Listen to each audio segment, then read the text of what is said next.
Yesu ndabasuhuje cyane bakunzi ba Stone TV show. Ndi wa muhungu wanyu Dodoschenko. Garutse mbaye ikaze ku nkuru yanyu mukunda muri benshi udashoboka episode ya 15. Twasigaye turi kwibaza niba Ivan ari seriye agiye gupanga ubukwe na Denise. Twebwe twari twaketse ko ashobora kuba ahimbye ikinyoma cy'uko ari gukorera perime kugira ngo Denise adakomeza kumubwira ngo bapange ibintu by'ubukwe. Wenda ashobora kuba adafite gahunda. Ahubwo reka twumve uko byakurikiye. Ivan na Denise barabyutse mu gitondo, bose bajya muri douche, barakaraba, bavayo. Ivan aroga, arisiga neza, arambara ya myenda yiwe yaje yambaye, ubona ko asa n'umuntu ugiye gutaha. Ivan, baby, urabona ko nsoje ubu ngubu ndatashye. Shabe nta kibazo, ubwo ngubwo ningera mu rugo ndahita nguhamagara. Denise, baby urabizi nta kibazo kandi wakoze, iri joro wanshimishije. Nyine urabizi ko ngukunda. Denise yatangiye kumukubita uduki two ku matama, akamukubita agatoki ku zuru, ubona ko rwose yiriye, ashobora kuba baraye bagize ibihe byiza. Ivan, baby ngaho rero kansohoke sibyo? Kansohoke ngende. Harya wowe hano hafi umuntu ntasohoka mu gipangu ahita abona moto. Denise, umuntu nyine ngiye nsohotse mpita nyibona, ariko nawe urayibona cyane ko bwanakeye, dore saa 4 n'igice zirageze, hakeye rwose, urahita ubona moto. Barasohotse bombi bagera hanze, kubw'amahirwe bahita babona moto. Ivan asezera shiriwe Denise, aramuhobera, ahita amuha akabizu ko kwitama. Ivan yurira moto aragenda. Ivan ageze mu rugendo hagati, yibuka ko hari story Kevin atamurangirije, ari we Tiger. Yegira inama yo guhagarika motari bageze kuri gym. Kevin, okay, motari ngeze hano parika aho ngaho hafi y'uwo muryango wa gym, aho ngaho. Ivan yageze aho ngaho, ava kuri moto, ahita yishyura umumotari, ahita yinjira muri gym. Asanga Kevin ari gukora siporo, ibyo yabyaje, ubona ko rwose yabukereye mu gukora siporo. Tiger, bimeze bite se bro? Tiger, ko bimeze neza se umusaza? Bimeze neza kabisa. Urabona ko ndi gukora utuntu tw'udutize, ariko agakorora kamfashe byataye. Ivan, agakorora kenshi cyane iyo umuntu ari gukora tize yabize ibyo byinshi, agakorora karaza da. None se bro, bimeze bite se? Ndabona wambaye neza byadanje.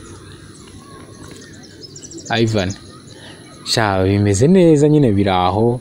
Jewe mvuye gusura shiri wanjye kabisa. Ubu ngubu moto nibwo ikimparika ahangaha. Tiger, ariko umusaza ari kubanza warayeyo. Uzi ko naraye nje kukureba nkakubura. Naje gutyo nko mu masaa 4 zishyira saa 5, ariko nakumanze pe, buri umuntu n'umunyingurira. Ndagera nzinga mabinga ndataha. Kevin, bro, nyine narayeyo tu. Ejo yari yanteguraga surprise nyine ka bidi yanjye. Ejo nari nagize umunsi w'amavuko.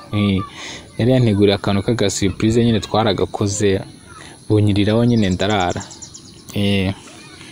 Ako kanya bakomeje kuganira. Kevin nawe ahita reka siporo yararimo, aricara arabanza yimeza neza, aratuza, kwahagira birarangira, arangije. Tiger, bro, Imana ishimwe ndakubonye. Naje kukureba nimugoroba ngo nkugishe inama kuri za gahunda, ariko n'ubundi ngiye kubikora nta kabuza. Ngiye kukugisha inama, ndizera neza ko ufite time. Ivan: yes bro, time ndayifite man, time ndayifite, nta kintu na kimwe ngiye gukora kandi ndano ngo nkumve kabisa nkugira inama, wire kurumbwire bro, feel free. Tiger: bro, nkuko nari natangiye mbikubwira hari ku itariki 17 suko nguko. Oya nako ubwo nizo kwa kureba kwashize kuko ejo twari turi 31 uyu munsi ni ya mbere, ubwo ni kureba kwashize. Nari mfite telefone ndi kuri TikTok ndi kureba utuvideo dusanzwe tw'abantu basanzwe, ariko nagize gutya bro, mbona umukobwa mwiza cyane, izina rye ngo yitwa Brenda, afite video nziza, aba ari gukaraga ikibuno, none afite ifoto ya profile hariya. Numiwe bro, nkibona uwo mukobwa nahise mwandikira ijambo rimwe gusa, hi beautiful. Ndabyibuka neza. Kevin abona Ivan arahindutse mu maso, abaye nk'umuntu ugize isoni, atangiye kwirebesha hasi abuza hareba, biramucanga nawe. Tiger: bro, bimeze biteze ko mbona usa n'umuntu utari kunyumva. Grafre bikugendekeye gute? Ivan: bro, nta kintu na kimwe, nta kibazo, komeza umbwire.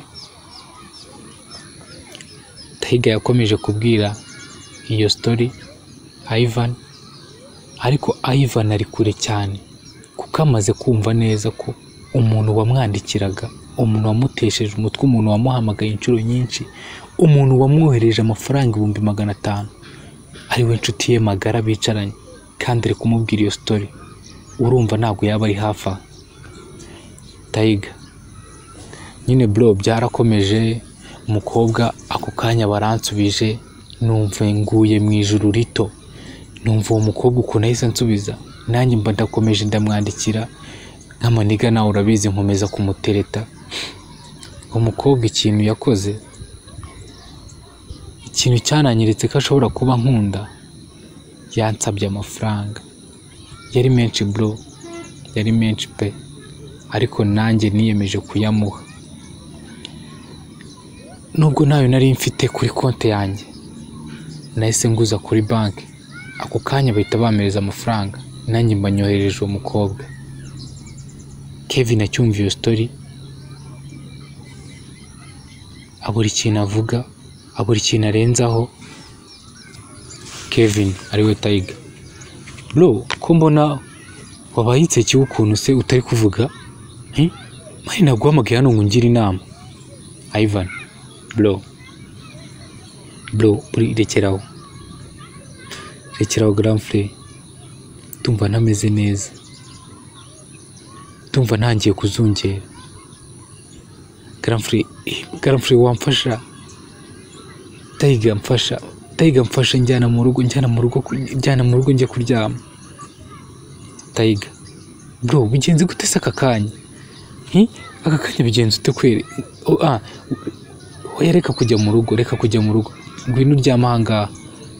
Ivan: bro, oya njyana mu rugo man, ndumva noneho biri kurushaho gukomera.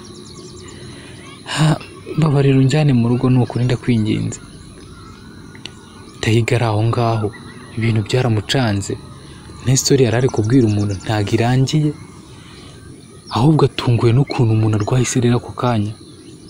Yahise amufata aramurandata, afata akaboko ke ka Ivan agashyira ku rutugu rwe, atangira kumutengata amujyana mu rugo iwe, amujyana mu muhanda. Ariko Kevin ibintu byamucanze, ari kwibaza ikintu Ivan abaye aka kanya, byamuyobeye.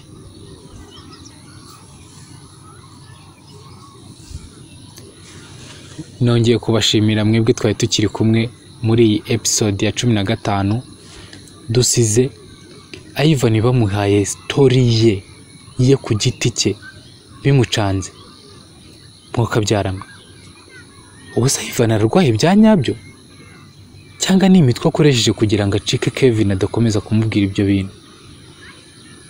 Hanyuma se Ivan ko asanze umuntu wari waramutesheje umutwe cyane ari inshuti ye magara agiye kubyitwara mate. Ntimuzacikwe na episode izakurikira ya 16. Yari njyewe Dodoschenko. Kora subscribe, comment, like na share kugira ngo